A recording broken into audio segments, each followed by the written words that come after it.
झोप आली का बरं? अंदर बाय झोप झाली. अरे मग आता पोटाला एनिव्हर्सरी हाय मामीची मामाची आणि फुगली बघा चिऊ. मजा चालली. इकडं आई साहेब पण आले तर ताई पण आली या. काय म्हणता आई साहेब? काय नाही म्हणलं त्याचं माहिती पडलं म्हटलं असं सरप्राईज दिले.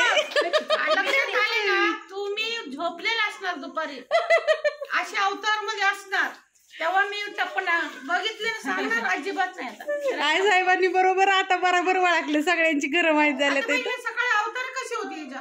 कसं वाटलं ग? मॅक्सी होती ना हाय अशी जर्किंग घातलेलं होतं त्याच्यावर आणि मग नंतर ना आल्यावर स्वयंपाक वगैरे बनवला जेवण वगैरे केली मग आवडलं मला नंतर माहित नव्हतं. अशी पळत पळत आले तुम्हाला सांगते. घरगुतीच केक कापायचा होता पण आई साहेबांनी आलेत म्हणले ह्यांनी फोन केला म्हणले असेच आले कारण का उरकलं नाही काही नाही. आमच्या मिरच्या भाजायला चालल्या होत्या त्यातनंच मैत्रिणींना उरकलं ना आली. तुम्ही परत म्हणता ना का एनिव्हर्सरी होती तू अशीच आली. तसं काय नका ग डोक्यात घेऊ. पाण्याची टाकी हो का तिथे या. पाण्याच्या टाकीच्या पुढं आमचं घर आहे. आता इथनं नाही पाण्याची टाकी दिसायची तर आईसाहेबांना नेते घरी आता चहा प्यायला मस्तपैकी. दीदीला कडक चहा करायला होती लय दिवसात ना आल्या त्या छान चहा करायला होते मस्तपैकी. आणि मग बघू आपण ताई पण आली आहे. छान वाटतं आईसाहेब असं कधी लय दिवसात ना आले ना मस्त वाटतं. हक्काचं माणूस वाटतं आणि जीव लावणारं माणूस आहे. आणि त्या मला माझ्यावरती रागवल्यावर मला आनंद वाटतो पण माझ्यावर रागवतच नाही तर त्या हक्काच्या माणसावर रागवलं पाहिजेत का नाही होय आई साहेब? माझ्यावर रागवलं पाहिजेत का नाही? तर असं द्या मला माझ्यावर थोड्याशा रागवल्या होत्या. असं द्या त्यांचा अधिकार आहे माझ्यावर रागवायचा कारण का मला लई जीव लावतात त्या. माझ्या आईबापू नंतर जर मला कोण जीव लावत असेल तर आईसाहेब लावतात कारण का माझं प्रत्येक गोष्ट त्यांना माहिती असती आणि त्या जाणत्या त्या. त्यांचा अधिकार आहे. लिकीने फोन केल्यावर आईने फोन केल्यावर लिकीने नाही फोन उचलला तर कुठल्या आईला राग येणार नाही. असंच असतं नातंच असं असतं. एक दिवशी तर तुम्हाला सांगते मला अक्षरशः त्यांचं दहन झाल्यावर रडायला आलं पण मी काय सांगणार तुम्हाला.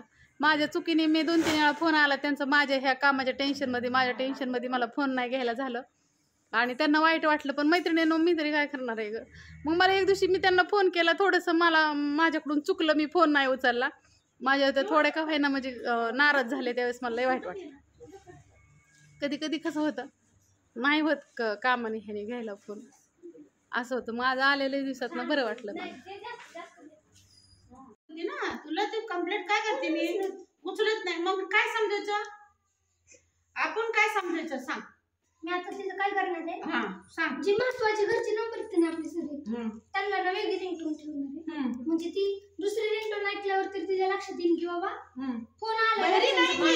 बहिरी नाहीये तुला पण ऐकायला पण मिळतं.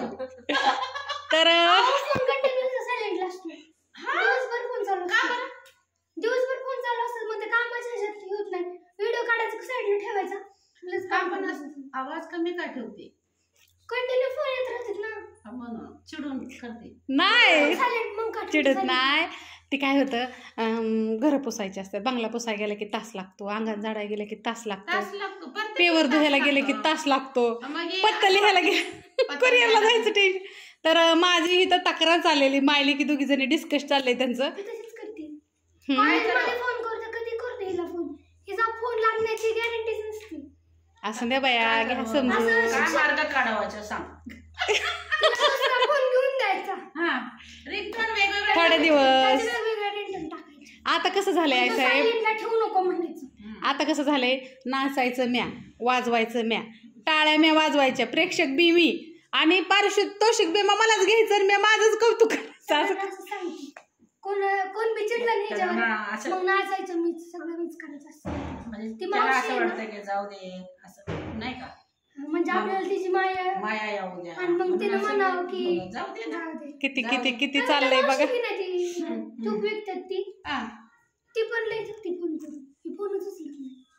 काही जणांनी ना माझा फोन नंबर घेतला आता ते मला करतात मग हिला सांगावं लागतं. असं काय करावं बाई. झालं बघा आता माझं इतकं दोघींनी एकमेकीला डिस्कस केलं.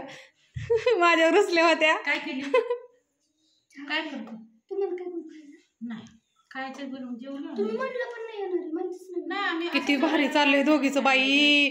आता एक आधी अशी बघलेला होती, आता दुसरी बघलेला लागली या. इथं घरात चहा दूध पण हे करते. काय केली काय माहित चहा काय दूध होती. कसं वाटलं मग? आता पडदं वगैरे बसवले, छान वाटलं ना?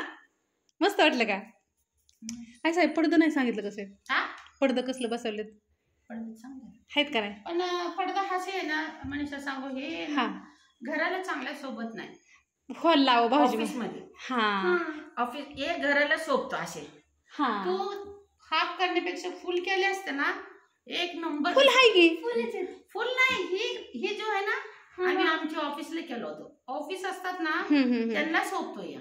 आता परत आमच्यात ही इच्छा होती की ह्यालाच पाहिजे. घराच्या हा आता इकडे त्या बाई ते किती पैसे पण महाग नाही महाग कमी नाही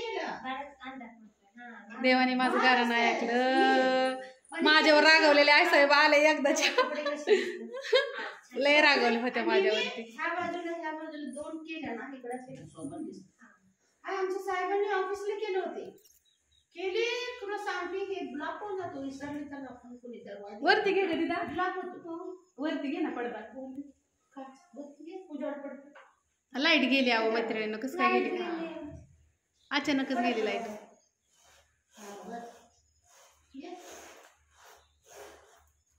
पिझ्झा करायचं तू सामान आणलं. शुभ संध्याकाळ सगळ्यांना. शुभ संध्याकाळ. गार लागले बरं का म्हणून जर्किन घातले. पण उगावलंय आज. आली ती रेश्मा आली बाई. जीवाची आला. अश्विनी बी आली माझी बरं का मैत्रिणीनं. अश्विनी दाखवलं सकाळपासून काय राव. अण्णा बी आला इकडं. काय म्हणतो मग? सुट्टीला आला बाई 2 दिवस. काय म्हातारा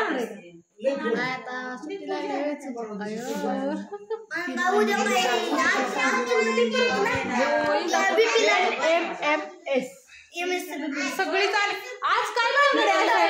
काय प्रेमाची माणसं सगळी चालत माझी. लागले प्रेमाची माणसं सगळी चालत येते. कुंकू भरले कशी बघण्यात. प्रेमाची माणसं आली माझी सगळी. कोणी येणार आहे आता? तुम्ही बी आला, अश्विनी बी आली, रेश्मा बी आली. आता लय बरं वाटायला. तुम्ही थोड्या वेळाने जावा गावात. त्याला काळजी वाटलं. संदीप काय सांगता तू? शेंडे बी आला. काय सांगितलंय? एवढं कसं काय बरं दिसतंय? तो झोपलेला. काही हसली ग ताई माझी. लय आवडला पिसारा. जावा आता दमानी. त्यांना आता त्याला 10 वाजतील जायला. आमची लेत माली या घरी. काय करता आता? तेव्हा बी आली माझी. नाही कशाला अगं ते पनीर दादांनी ते आलं का रोडला बघ. पण अगं आई साहेब आता कुठं ग थांबायच्या? तसं नाही म्हणजे ते थांबलं असतील रोडला तर परत मंदिर निवडावे. बरं होय व. ऐका ना आई साहेब. आता होय ती पनीरचं कविताला फोन करू. कविताला मी फोन करून सांगते. बारामती रोडलाच आहे. भाऊ तुम्ही मधनं जायचंय ना बारामती रोडला?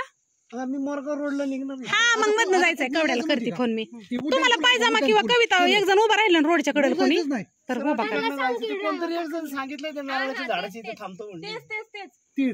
तीच बरं ऐका ना मी फोन करून सांगते भाऊ. गेला जाधव फार्म पोलच्या पुढे गेला ना टोल नाक्याच्या एक जाधव फार्म म्हणून तिथं लागन. तिथं मी कविताला घरापाशी उभा करायला होते. अलीकडं लय घर आहेत तिथं. त्यांच्या समोरून जातो का? कविताला उभा करायला होती. कविताला तुम्ही ओळखता की? नको नको मला करा. तिथे फोन उचलत नाही. बरं दिदाबाईचा नंबर दिलाय का तिने? माझा नंबर नाही ना तुमच्याकडे? माझ्यावर सगळी माझ्यावर आलंय ते. किलोमीटर गेलं. कसं बघितलं का सगळी म्हणते ती फोन उचलत नाही मी. आज कोणाचाच उचलत नाही. सेलिब्रिटी त्या नाही ग. पहिल्या चौकात तुमच्या बाजूला मी तुम्हाला व्हॉट्सअपला सर 1 किलोमीटर गेला. Bye bye. तुमच्या साईडला व्हायचं. ती डायरेक्ट मोरगावलाच जातो. 2 वेळा असं चलतं यांचं बघा. लांब जावा. काय बोलायचं सिक्रेट एवढं लांब गेली ती? तुला जायचंय का? नको मला नको. मी जाते घरी. आईची गाडी येऊन येते. नाहीत राहिले जाग जा. पर्स लाईन इथं ये दाव ना. दोपा येते ना. व्हिडिओ पण सोडावं लागणार. आता माझा नेट संपलाय. बरी ये. जबाया 7 वाजल्यात उषाबाई म्हणते ना परत पोरी येऊन सुद्धा इकडे येत नाही ते रवी वय काय म्हणला दादा उद्या येतो म्हणला दीपक दोघं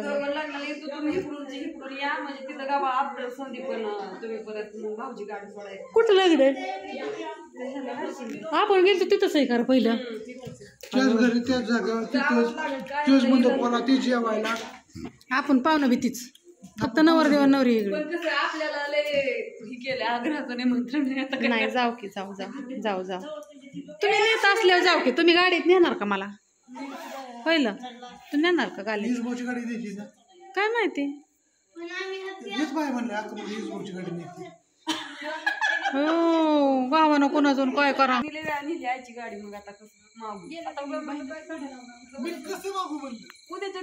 त्याला काय होतंय आपल्याच इथं आपण ते आण गाडी तू